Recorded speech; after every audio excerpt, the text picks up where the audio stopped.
नमोस्तु गुरुदेव, आपके चरणों में मेरा कोटि कोटि वंदन। मेरा प्रश्न ये था कि किसी बायोलैब में कोई वैक्सीन या मेडिसिन बनाने के लिए बंदर या चूहों या किसी पशु पक्षी पे एक्सपेरिमेंट होता है।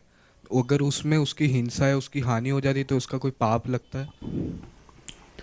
देखो बेटा, दूसरों के जीवन बचाने के लिए एक्सपेरिमेंट करना बहुत अच्छी बात है, लेकिन ऐसे जीवों की हिंसा करके एक्सपेरिमेंट करना ये कोई उद्देश्य नहीं है। एक को मार करके तुम किसी को बचा भी लोगे तो क्या बचाया।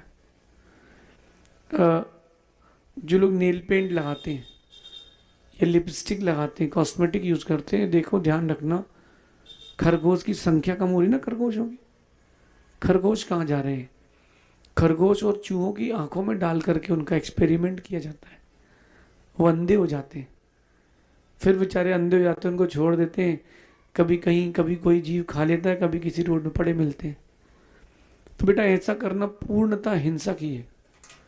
अगर कोई डॉक्टर ऑपरेशन कर रहा है, उसका उद्देश्य था व्यक्ति को बचाने का, लेकिन वो मर गया, तो डॉक्टर को कोई जेल नहीं होगी, न कोई पाप लगेगा। क्यों?